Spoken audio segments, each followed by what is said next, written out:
Yes, welcome to the No State Project, back live for episode 74. Yes, episode 74, the big show here on my YouTube channel, No State Project, live from the fortified compound in Mesa, Arizona. Glad to be with you. What day? It is actually August 1st. I should write that down so as to not forget, but glad to be here with everyone back live. Sorry we missed 2 Saturday shows.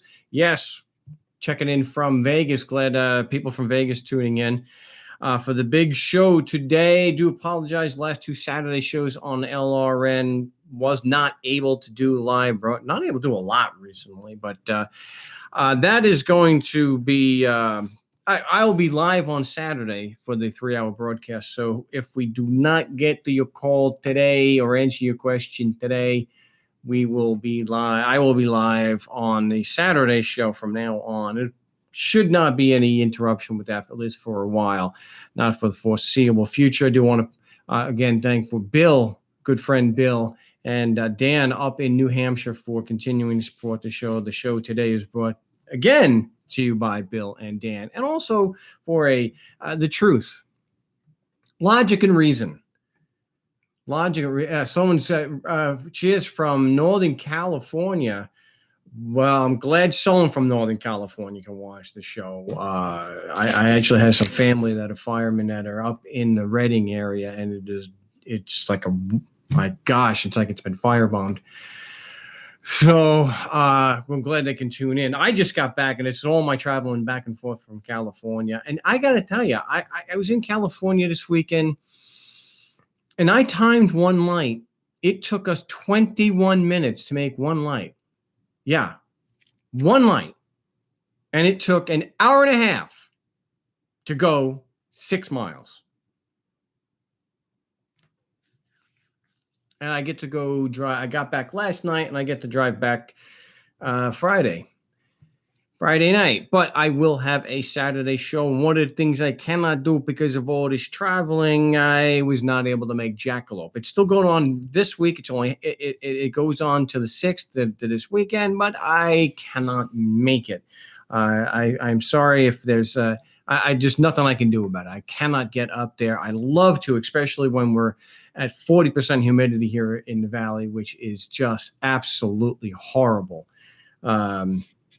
Yeah, I worked out this morning, heavy squats, wanted to kill myself between sets because it was just so damn humid. Not fun at all. Anyway, let's get to the big broadcast here. If you want to join me on the big show, 218-632-9399, 218-632-9399. The passcode is 2020 with the pound sign. You can also reach me on Skype at Frank Rizzo 3. Which is instant message me first. It's Frank Rizzo 3. But you're probably better off just using Skype. It's a little easier for me here to get Skype calls. So keep that in mind. Before that, someone has a question here. This is a problem that prosecutors and bureaucrats, people who believe that they're states and citizens and whatnot, generally have this problem of logic where theirs is all out of whack, and it's I love Hitchens' razor, Christopher Hitchens. That which can be asserted without proof can be dismissed without proof or without evidence. So that's what I'm reminded of when I get this YouTube question from Pete. What would you say to a prosecutor that said the process is the proof? Once this proceeding has ended, you will have the proof that it applies to you. What would I say there? Well, I like the second half of this. Once this proceeding is ended, you'll have all the proof that it applies to you, that tough guy over here, So what I would ask, a nice leading question, so you can't actually prove it right now. You see, the thing is, we don't get to force somebody to participate in a trial. We're not supposed to be able to. Due process does not allow you, in fairness, justice does not allow us to drag somebody through the trial process unless we have evidence of jurisdiction first. And so what the guy is saying here, and that's something that we had happen in Ohio, where when somebody was asking for evidence from the prosecution to prove jurisdiction, and the judge says that we're here at trial. today. That's what we're here to find out. No, you don't find out at trial if the prosecution has evidence. You find out at trial if the prosecution's evidence can be proven, it can prove the claims beyond a reasonable doubt. But you don't wait to trial to find out whether the prosecution has evidence or not. If you doubt that that's true, sue a judge and see if you get to say to the judge, who's the defendant, no, no, no, no, no, no, no, no, no. Jurisdiction's a trial issue only, and I don't have to produce a shred of evidence. When the process is over, then you'll know it applies to you. No, jurisdiction is what they call a threshold issue. You don't, again, due process does not allow us or anyone else to drag someone through the litigation process unless they have evidence of jurisdiction first. So that's what I would say if he says that once the proceeding is ended. Now, if he says something that the process itself is proof, ask him how so. So that's the funny thing about what's called pre-trial discovery. You have to put the evidence on the table first before you get to set the matter for trial. That's the way it's supposed to work. And that's the way it does work when you and I are the plaintiffs. When we go against them, all of a sudden, we got the rule of law. We got these rules, and they got to go jurisdiction, and jurisdiction's got to be proven first, and you don't get to go to pretrial unless there's jurisdiction. See, that if you want to see how sacred or how willing they are to apply the rules, file against them. Now, all of a sudden, all the things that I talk about and that we use against them, that they say, that they scream from the rooftop, frivolous! All of a sudden, it's not frivolous when they are the defendant. Well, of course, there's got to be jurisdiction. Are you raising a frivolous argument? Jurisdiction's a trial issue, or jurisdiction's a pure issue of law. It doesn't require any evidence. We just have to say that there is. Well, the courts have ruled, and the Supreme Court has ruled, that there is no immunity if the judge or the prosecutor has acted without jurisdiction, not in excess of jurisdiction, without any jurisdiction. That's the law. No evidence is required. Sorry, jurisdiction's a pure issue of law. The Supreme Court has ruled if they've acted without jurisdiction, there is no immunity. Oh, you think they're going to settle? You think they're going to accept when they are the ones under the gun? When they're the defendant, they're going to really argue jurisdiction's a pure issue of law requiring no evidence? Come on. Go sell your BS somewhere else. We're all full here. Oh yeah. The process is proof of jurisdiction. So I can just file a complaint against the prosecutor, and the process is the proof of jurisdiction. So when somebody comes out with this, you should know your Socratic method. You should know that being an anarchist or just being a skeptic, that everything that guy is saying is a lie. We'll say it again. He's probably quoting a prosecutor. That the process is the proof. Once this proceeding has ended, you will have the proof that it applies to you. Yeah. File against them and use that against them. See what happens. See who gets sanctioned. See who is yelling frivolous then.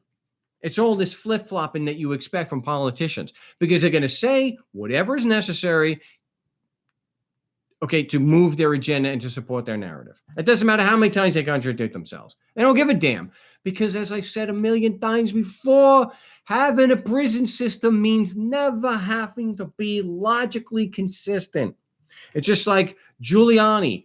Michael Cohen is a pathological liar, and yet just a few months ago, good guy, good attorney. Hey, all right. Why don't we put the cones on and we'll get to some calls over here. We got Ben in Colorado. Welcome back to the big show. Yeah. Hi, Mark. How's it going? It's going well. What do you got for us today, Ben? Well, I called up the prosecutor yesterday, and I was asking them if they have any evidence to show they have jurisdiction, and the prosecutor told me, don't worry about it. The judge is going to take care of it at arraignment, which is scheduled in 2 weeks. And she was pretty much saying that I'm not entitled to Brady. I'll get everything will be showed to me at trial or at the arraignment. So she keeps calling it trial, and I was like, so are you going to be there? And she's like, no, it has nothing to do with me. I'm not going to be there. It's just you, the cop, and the judge. That's it. And then another time she was like, oh yeah, I'm going to be there. Then I'm not going to be there. But basically, I filed another motion yesterday, which was denied today for to strike the plea that was denied. So I'm not sure if they're mailing that back to me. But my question from what you just said earlier, so for the due process part, so are we just quoting the 14th Amendment on that one for defense, or?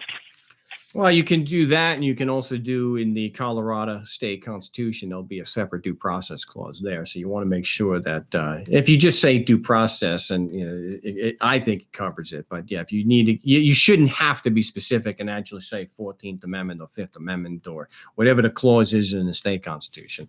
I've always just used the phrase due process, and no one's ever come out and said, what section of the Constitution are you quoting there, son? Are you doubting that there's a due process clause in your laws? I mean, are you real? Are you going to seriously doubt that?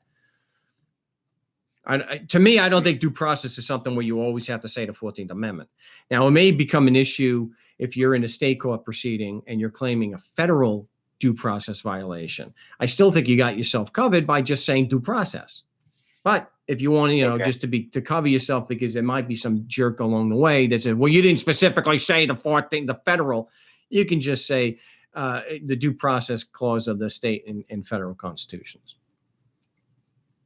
Okay. What I'm interested in here is because I had this guy in Phoenix, or actually the Scottsdale, Herbert Pierpan, where the police officer said basically the same thing. Now, discovery is supposed to be given in civil traffic in Arizona immediately prior to trial. And we asked the police officer, and he said that the judge would take care of it.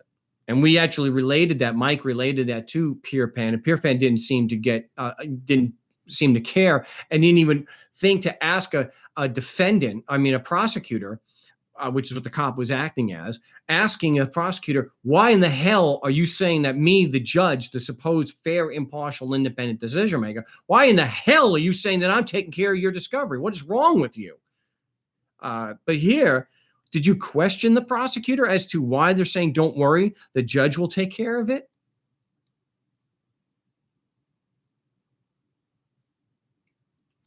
Ben? He's not muted up over here. Oh, sorry. Yeah, the prosecutor was just saying for traffic infractions, you're not entitled to Brady and discovery materials. So they considering this a civil traffic?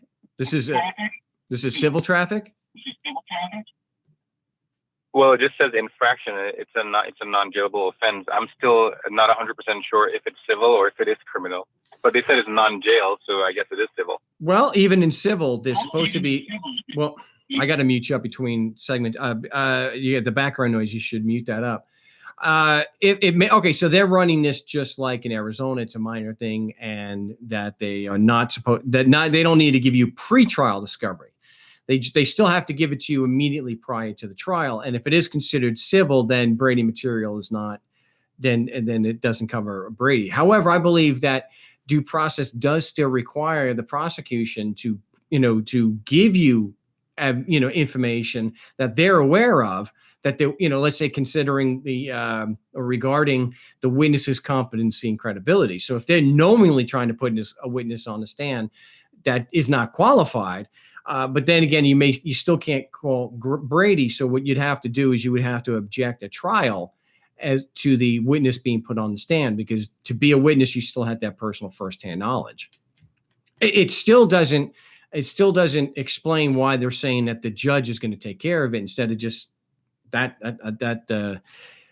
I would I'll ask them why they're saying the judge is going to take care of it, and what kind of relationship they have with the judge. Well, that's what I asked. I was like, the judge knows if the police officer lie to me, and it's like, don't worry about it. The judge is going to take it. It's like I kept on going in circles with that person. They don't like answering the questions directly, but if even if we don't put Brady in, I think it's a relevant question, necessary question to ask them. Like, so the witness that you're putting on the stand, or the witness that's supposed to be testifying against me, can you affirmatively state that they have personal firsthand knowledge of the matters they're testifying to, including that the laws apply and I violated them? Definitely something that you can ask that next time. So. This whole thing of the judge is going to take care of it. That just tells me, at least to me, for what I've seen, the only real, the most logical explanation for that is they've got a working relationship with this judge, and this judge is not going to give you an inch. That they're going to back them up regardless, because they're still supposed to, even in an infraction, give you the discovery immediately before trial. Well, it almost sounds like they're not going to budge because they have some special rules they're operating under because it's a traffic infraction. Well, the traffic infraction is, I'm figuring it's like in California, Arizona, for example, where it's considered a civil, where it's not jailable, it's not a misdemeanor. And Brady technically only applies in misdemeanor and felony cases. However, that doesn't mean that none of the rules apply. Due process still applies to a minor traffic offense. That's why they're putting you on trial. You had an arraignment, correct? Yes, I had an arraignment. Why would they have an arraignment if it's not considered criminal? Arraignments are usually just misdemeanor and felony. You don't have an arraignment typically. Like here in Arizona, you don't have an arraignment for civil traffic. You just either admit or deny liability, or you file a motion to dismiss, and then they set it for a trial. So if you don't just pay the fine, they set it for a trial. They don't haul you in for a separate pretrial arraignment. So having the arraignment kind of makes it look like it is in the nature of criminal. And historically speaking, as far as unless there's been a change in the last 15, 20 years, all traffic is criminal anyway, but they treat it as an infraction, or they treat it in like Arizona. They actually use the word, it's treated as civil. It's criminal, but we're going to treat it as civil because we've got so many swarms of cops out there giving out tickets that if we actually treated it as criminal the way it's supposed to be, we have arraignment and then a pretrial, and we got discovery and all this, and it just takes too much time. It's easier to prosecute the peons. It's easier to prosecute the plebes if you just, cut out half the rules.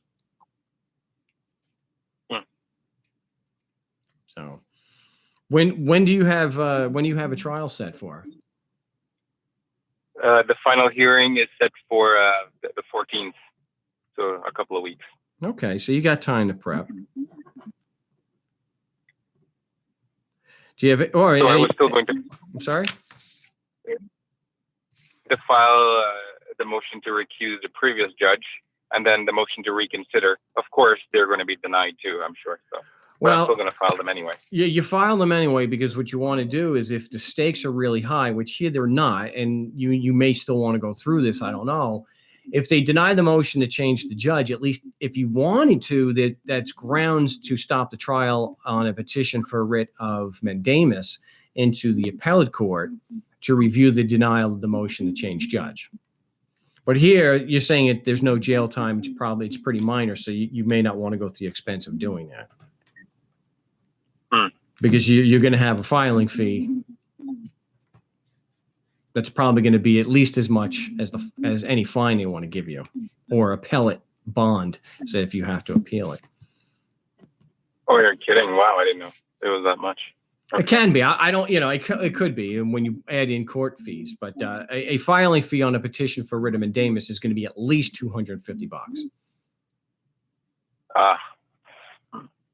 So you got it. So here the stakes aren't that high. If you were looking at some serious time in jail, then it would be worth going into high court to get a stay of proceedings and stopping the trial court so that you can get that order reviewed. Okay. Okay. All right. Any other questions? Thank you. I think that's it for now. Okay. Well, good luck. Let me know what happens. Cool. Thank you, Mark. You appreciate the call, Ben in Colorado. We're going to go to a new caller. We've got Tom. Well, we'll get to Tom. Well, let's get to the new caller first, that tough guy. We got area code 336. What's your name? Where you calling from? Hey, Mark, it's Chris. Can barely hear you. Calling from North Carolina. Yeah, it's bad connection. Calling from North Carolina. What can we do for you today, Chris?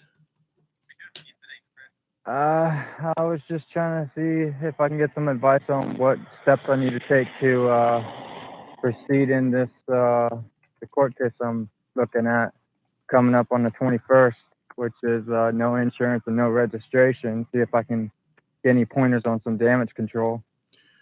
Well, you know what I always say? I always start with the motion to dismiss and the discovery request.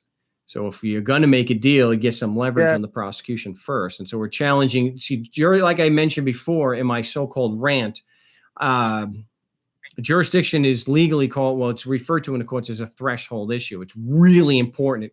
And we know that because that's their rules. And if you file against them, they'll hit jurisdiction, 6 ways to Sunday, whatever the hell that means. But they'll hit jurisdiction as hard as anybody.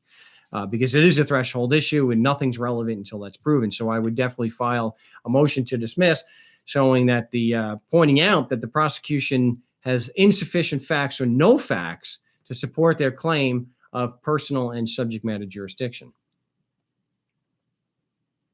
Right.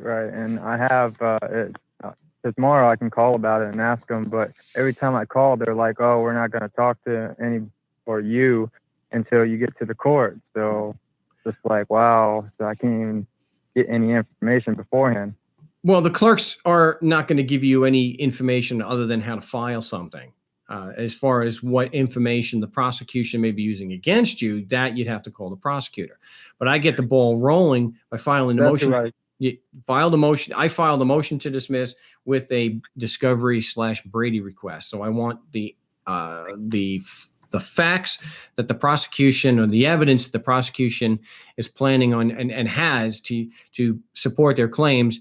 And if the witnesses that they are relying on have personal knowledge of the matters they're testifying to, namely, like I've mentioned, that the laws apply to me and I violated them. Do they have personal knowledge of that?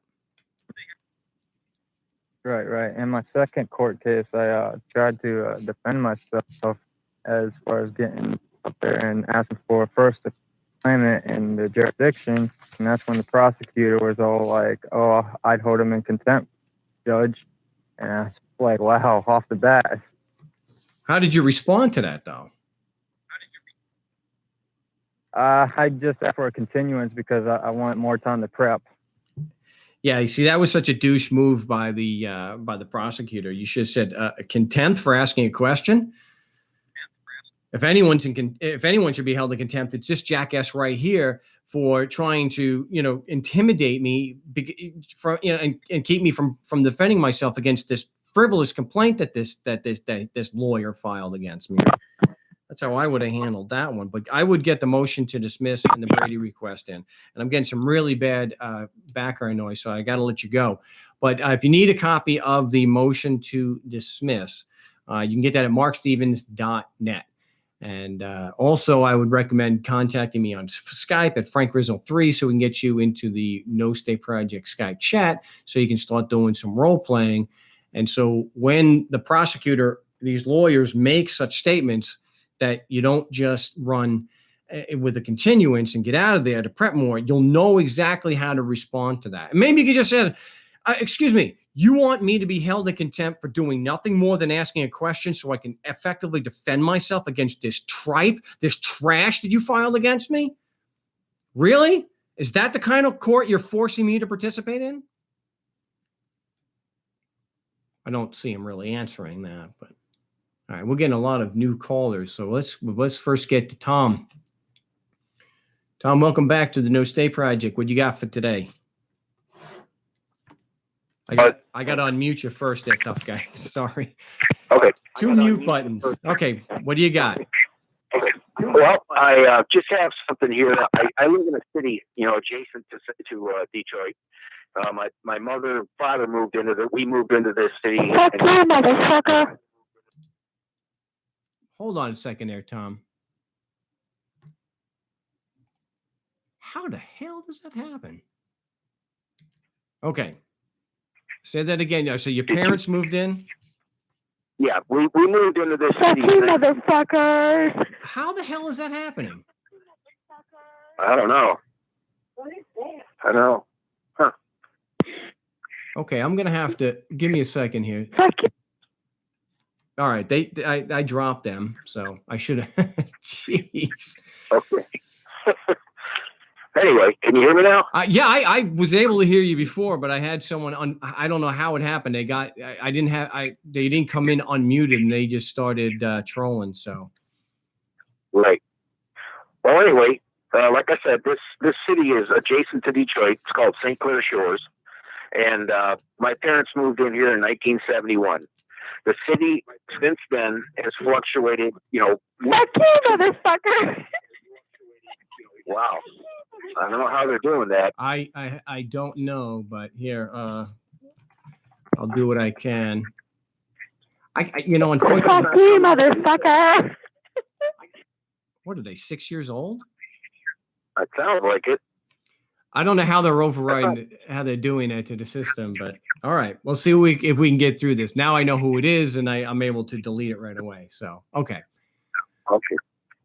So anyway, like I said, been living here almost 50 years. The population has stayed between 50 and 60,000. It's always remained the same. They built, about 3.5, 4 years ago, they built a palace of a courthouse now. And of course, they have to staff it. Well, now the latest article in our local paper is that now they have 10 full-time clerks, as it is, and 2 part-time clerks. Jeez. And now they're talking about hiring another one, a full-time clerk, a supervisor clerk. And why? Get this. They claim our crime rate is down here in the city, actual criminal complaints. But Fuck you, motherfucker. Oh, it's back again. Well, they're calling on Skype, and so. Oh. And I don't know how they're overriding the mute button, but I just go. I know who it is. I'm just gonna keep deleting it.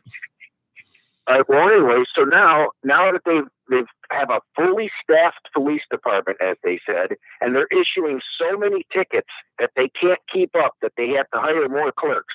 Jeez. I mean, when does it end? So we got to pay, as the taxpayers, we have to pay now for a full-time supervisory clerk to keep up with more traffic tickets, even though the criminal complaints and the criminal trials and such, true criminal issues are down. It pisses me off. You got to make the money up somehow. Yeah. Well, anyways, I just wanted to share that because it's really aggravating, and I can see that's probably happening all around the country. It just the government keeps getting bigger and bigger and bigger and extorting more and more money from us. Yeah. Have you thought of going to the city council and making a stink about it? Well, I have. I've actually considered writing a letter for sure. And then my only problem is I've got a big target on my back, and I'm all by myself here in this city. I mean, the one trial, or I guess whatever you want to call it, the hearing that you had my entire hearing on your show back in 2015. The officer that was on the stand even said that they don't come to my house alone. So I really kind of don't want to put a bigger target on my back. I don't want to be the next Bao in jail with no help at all, but I have considered it because this is getting ridiculous, man. 10 clerks? Give me a break. Anyway. Well, how big is St. Clair Shores? So about, like I said, about 50 to 60,000 people. It's never gotten bigger than that. It may actually be, around 60 right now. It might be a little less, but it's always remained the same. And we've never had to have this many cops. We've never had to have this palace when they built this courthouse, I kid you not, between the defendant and the plaintiff table, all the way to the bench, has to be at least 30 feet or more. It's huge. These rooms are huge. And of course, they gotta staff these buildings. And it just perpetuates. It keeps getting bigger and bigger and bigger, and then they got to issue more tickets to pay for it. It just never ends, man. Yeah, I mentioned a number of years ago when I was up in Idaho last, and what happened was I think I can't remember if it was Blackfoot or not, but in that area on the way from Pocatello to Idaho Falls, they built a pal. I mean, it's huge. It's massive. It's like something you would see in Vegas. You would think that they were building another Vegas. I mean, it is huge. I would say that a letter, they're not going to. I would see if somebody else who doesn't have a target on their back, if they're able to. Fuck you. If they're able to go to the city council and see what and make us raise Cain about it. I don't know anyone. As a matter of fact, Dad himself, you've heard me mention Dad a lot. His philosophy is to stay under the radar, don't poke your head up, and ride this thing out because it's not getting better. Well, I guess what you can do is you can do kind of like some activism, and you can let people know about the show and how to effectively defend themselves against this crap. Right. And this brings up the situation in Texas again, Bauer and those guys. They do have support. And they, in my opinion, should be going to their city council meeting, and each one of them get their 3 minutes. If 10 of them show up, that's 30 minutes of free TV time that the people in that city can watch. So anyway, just my 2 cents. Oh, I hope they do. Well, I'm going to look into that, and let me, maybe there's a couple of calls that I can make about it, but I'll have to do some research about it. All right, you have a good day. Fuck you, motherfucker. All right, thanks, Tom. Yep. All right, we've got a pretty persistent troll here, and we're going to do our best to get through that. I kind of wish I was recording on my end as far as the video, so I could have edited that crap out. And here we go again. At least be a little bit more. Yeah. All right. A little more original there. But we have area code, new caller, area code 803. You're live on the No State Project. What's your name? Where you calling from? Hey, Mark, my name is Rick. I'm in South Carolina. Oh, we went from North Carolina to South Carolina. Yeah, I'm on the All right, this is getting. Yeah, hold on. That is kind of annoying. But Yeah. we'll just ignore. It sounds like a kid. It is. I think so. But I mean, if somehow they're overriding, so as long as yeah, okay. They'll probably get bored and just go to a different channel. I mean, I don't mind it. I like trolls. Isn't it funny, Mark? Yeah, I just wish they were a little more original in what they were doing instead of just saying the same thing, each time. So, like 7, 8 years old, maybe. Yeah. Okay. So Rick, what do you got going? Kind of a dick sensation. Yeah, I used to watch your show quite a bit. Kind of a dick. And I really like your approach to things. I mean, my problem here is, like I said, I'm in South Carolina, and they've been doing this initiative with smart meters. And I've been trying to look up cases to where, people have, fought them and won, and I can't find anything online. I see people that they put forth the paperwork, and they try to get them to cease and desist, but it's like, I believe you use the term, it's just the public relations, it's not really freedom, You really expose the gun underneath all that paperwork because, it's just an opinion backed by a gun. I'm going to get that smart meter or else they're going to turn off my power. I just feel helpless. Have you heard of any cases, or do you have any insight on how to fight this? I know our friend Jan up in BC, British Columbia there, was not able to be successful with that. It's a very difficult one.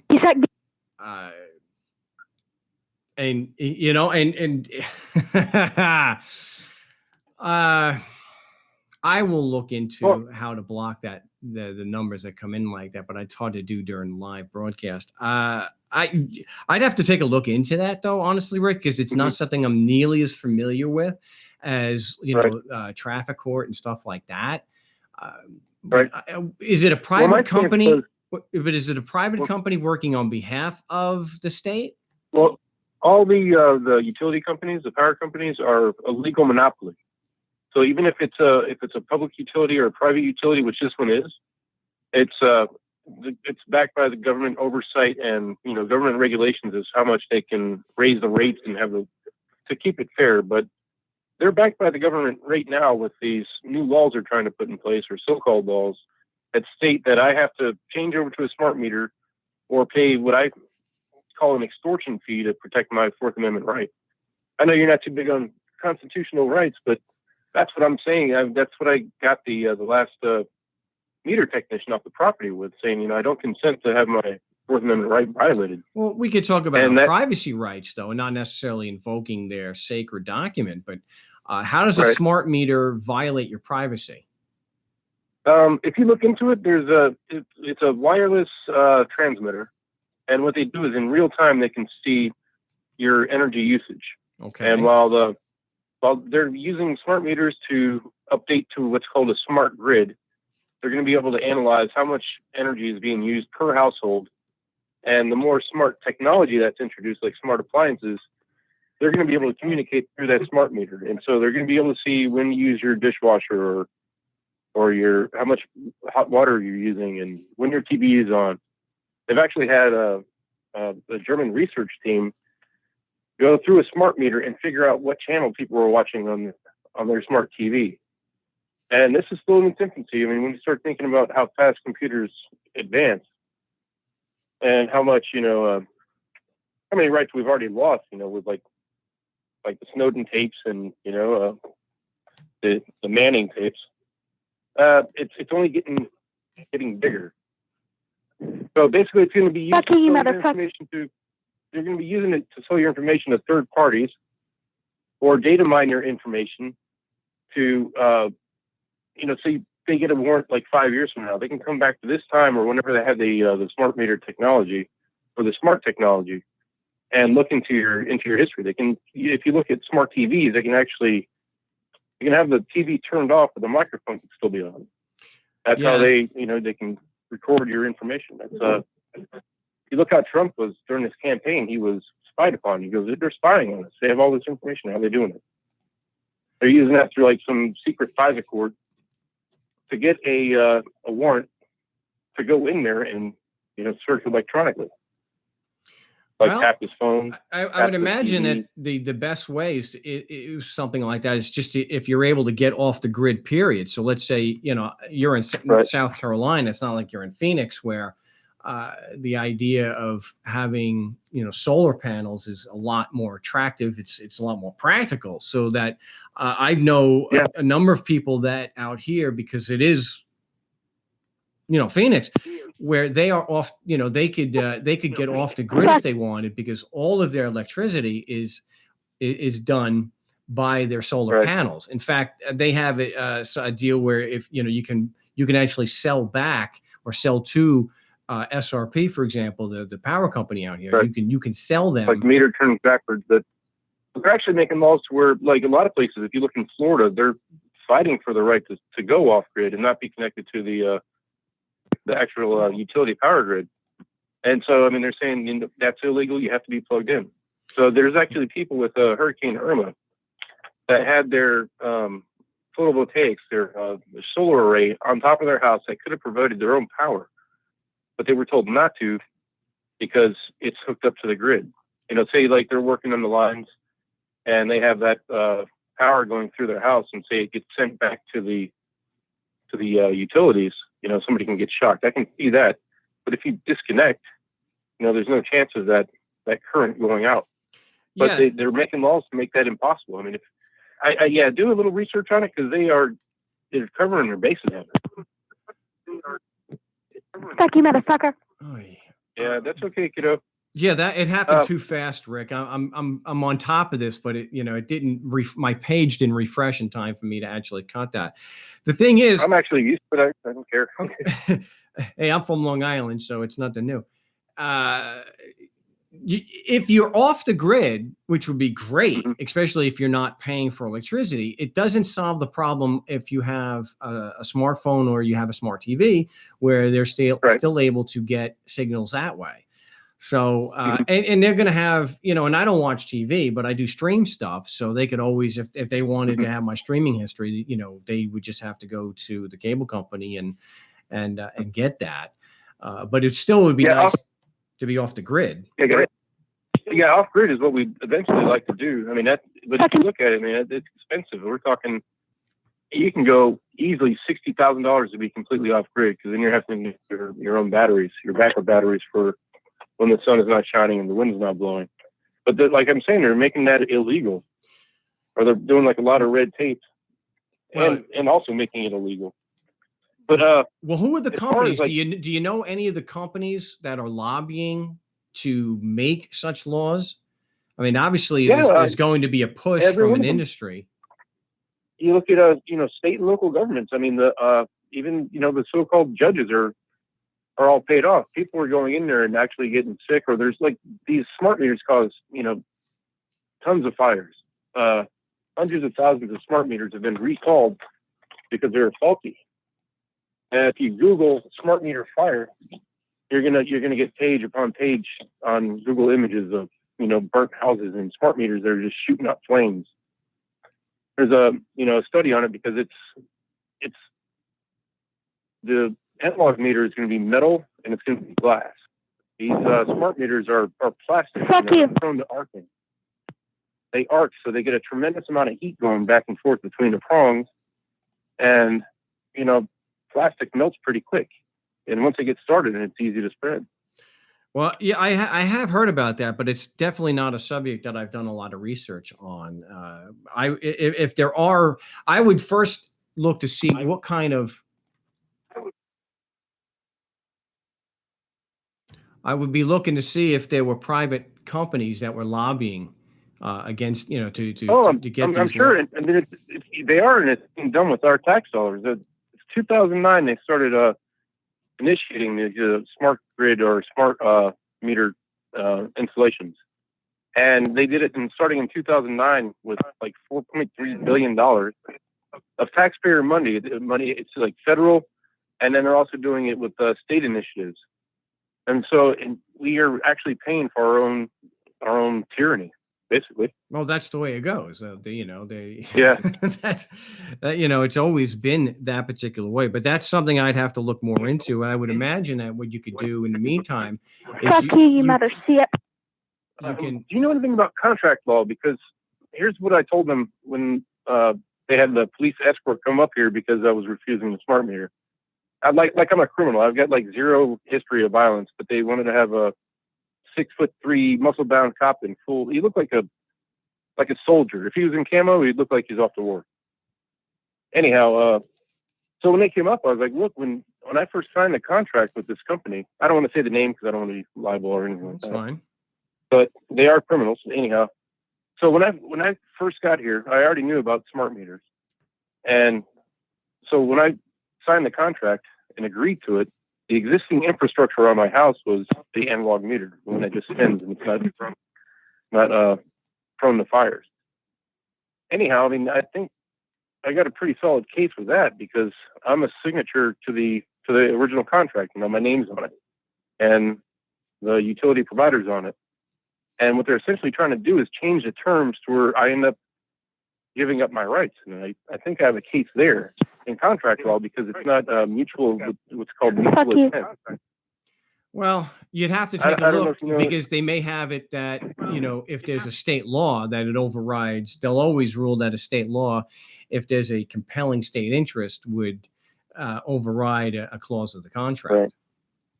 Right. Yeah, but then my rebuttal of that was any law that violates the Fourth Amendment is void on its face. Well, you have to show that they would have to show the burden is supposed to be on them to be able to show that if it is infringing on the right, then fuck you, son of a bitch. How the hell did? Right. Well, the burden would be on me, right? If I took them to court, if I tried to plead my case in in court, wouldn't it? I'm making the assertion that it is a surveillance device. I mean, all the evidence says that it is. You know. Yes, but they still have to But- show. but- They would still have to show that the compelling, the state interest is compelling enough to override. Fuck you, son of a fuck. It would have Right, to enough still to show override the that they still have, the state interest would have to be compelling enough to override a privacy issue. Okay. In other words, enough to override my Fourth Amendment right. They would have to show that the compelling state interest is greater than the society's privacy interest. Right. Well, I mean, I think you and I are on the same page that they're all corrupt and that Yeah. it's just going to be a kangaroo court and they're going to find in their favor. Fuck you, motherfucker. Why would you hang up? Why wouldn't you just stay on? I don't know. The Or intention did you is hang up on 'em? just to be stupid and to ruin the show. So, well, that's something I'm definitely gonna have to look into. I'm gonna have to let you go here and hopefully because this is a little bit too much too much moderation to get through a live broadcast. So, but I will definitely look into that some more. Well, Mark, I didn't even think I'd get through. I was just happy listening, and yeah, I've watched your videos for years. I think you're on time, man, and I appreciate you listening. Hey, I appreciate the call, and if you have some information that you can send me, definitely shoot it to me on Skype or on email. Okay, it's on your website, right? Your email address. Fuck you, motherfucker, son of a Yeah. bitch. All right, I'm gonna.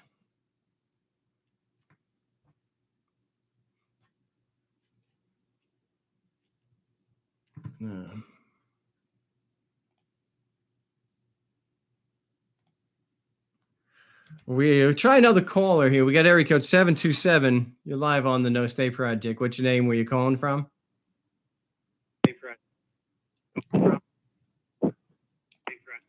Fuck you, motherfucker. Area code 727. You're live on the No Stay Project. What's your name? Where you calling from? Mark, it's Tasha. How are you? I'm doing all right. Sasha, where you calling from? I'm in Florida. I'm close to Tampa. What can I do for you today? I had I've been fighting with this my bank. I've lived in this house since 2001. I had some health problems back, and I don't know if this is your forte or not, but back in like 2014, so I fell behind. I've done like everything in my power to try to save this place. I paid them $25,000 last year. And bottom line, they have the house set for sale tomorrow. Fuck you, son of a bitch. I'm sorry. I'm I sorry. don't know. You I don't know, know what else to do. I missed part of that because I've got a very persistent scumbag calling Yeah, the show. no, that's unbelievable.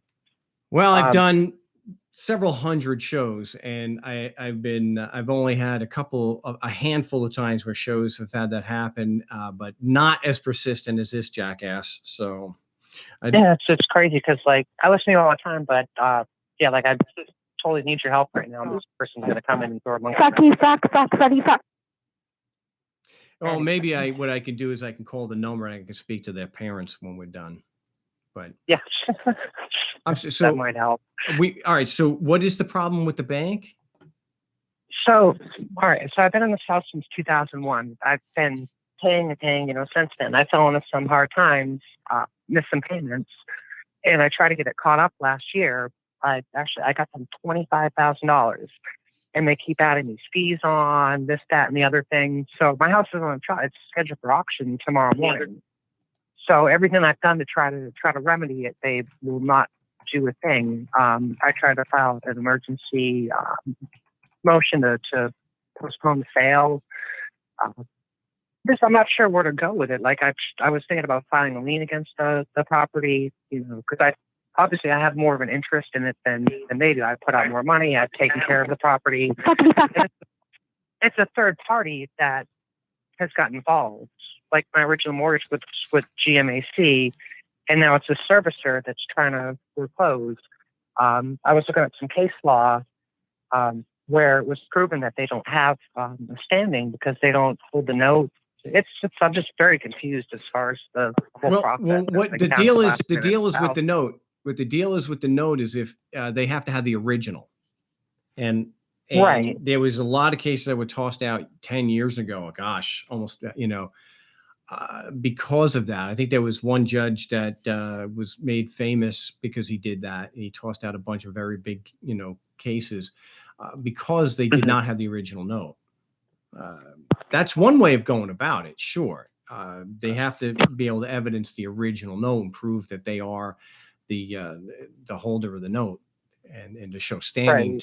to complain. There's also the other side of it too. I mean, there is, we were able to get a very large credit card lawsuit thrown out in Texas because they were not able to show, one, evidence of jurisdiction. They weren't able to show any kind of evidence. Fuck you, motherfucker. Now that was an odd one. Hold on a second there, Sasha. But they weren't able to show evidence of a cause of action. They weren't able to show that there was an actual contract because they weren't able to show any evidence, for example, that there was a meeting of the minds, because they don't disclose exactly how the loan is created, that it is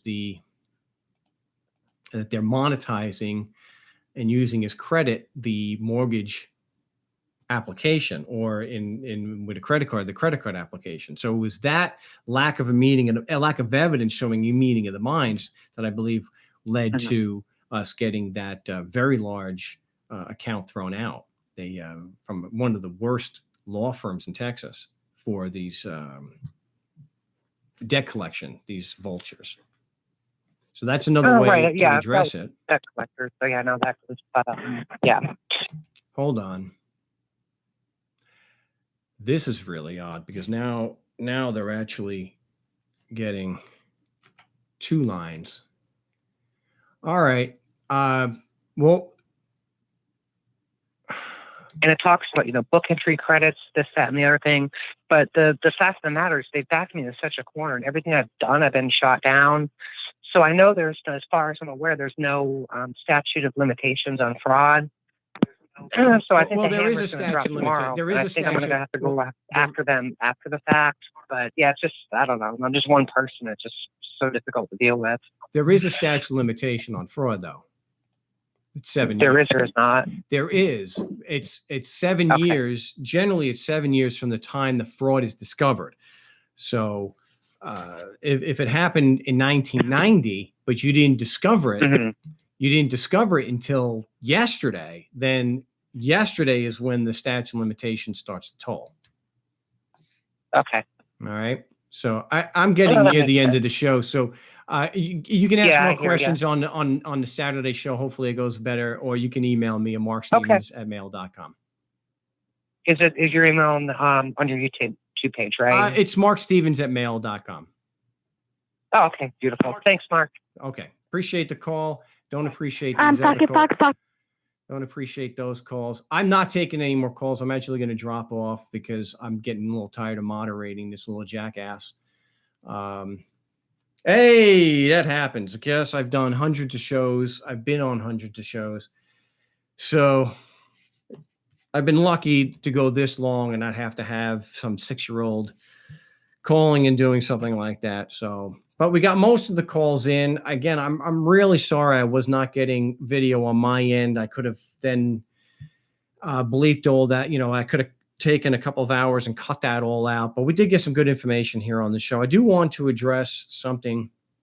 Yeah, guys, I will call the number back, and maybe I'll wait. If I don't get through today, I'll do it tomorrow. But hey, and I got a record of that their parents can hear that, but not that anything's going to happen. The parents are probably drunks too.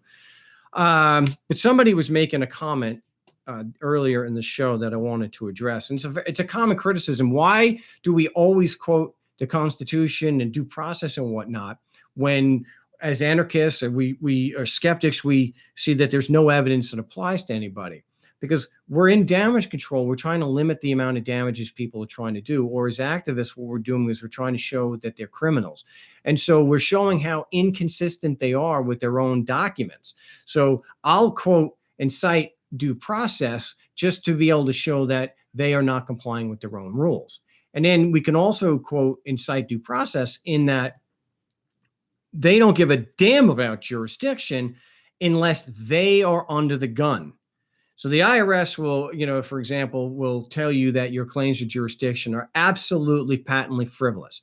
They will say frivolous so many times you'll think it's the only word that they know. But if you go and you sue the IRS, all of a sudden jurisdiction is a hot button issue. It is the issue in their filings.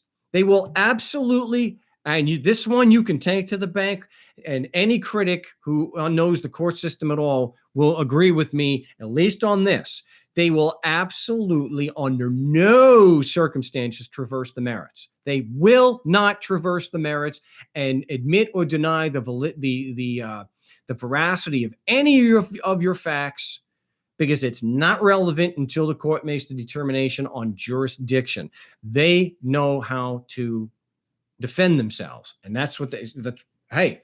Going back 20 years, why do I focus on jurisdiction so much? Because I saw how effective it was when they did it. That the reason why they are doing it is because it's so effective. So, hey, it makes sense.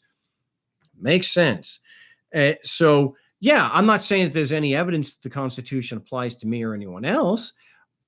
But it's a tactic that we use when we're going into court to show that they are dishonest. So what about, it's a pretty damn, it's proven itself to be pretty damn effective that when someone is doing something unfair and that they're claiming to be acting pursuant to the Constitution, then you could just show how even according to their own rules, they're not being fair. And it's not always a case of where their rule is unfair, because that happens a lot. A lot of times their rule is fair, but they don't comply with it. An example that I give is, like Turnabout, is that they will put the police officer or their witness, the IRS agent, and they will do whatever they can and say whatever is necessary to get that witness on the stand so that they can give their narrative and answer their questions. So it looks like that you had a fair trial. Okay. They will ignore the objection that the witness has no personal knowledge. They'll impeach their own witness for you when you go on cross-examination. And they don't like when you ask for, well, what facts did you rely on to support your claim that there was jurisdiction over me? But if you were to take, so they will fight tooth and nail to put a witness on the stand that has no personal knowledge. But if you go to do the same thing and you pull someone out of the audience to testify against them, all of a sudden Rule 602 matters. A competent, qualified witness with personal knowledge all of a sudden matters. So we're pointing out the contradictions. We're showing how grossly unfair it is, and we're using their own sacred writ to show just how criminal they are, just how unfair they are. Not that we're making any claims that it applies. It's a tactic. It's no different than we use the unsigned plea of guilty. It is a tactic. We're using that to get around the resistance. We want to not only get around the resistance, we want to show just how unfair the judge really is, to the point he is going to lie that you are refusing to plea. So that's why we do that. Not to necessarily plead guilty, but knowing their nature, knowing what they're going to do, understanding at least some of the basics of their system shows logically, well, how do we get around this? What can we do to preempt that?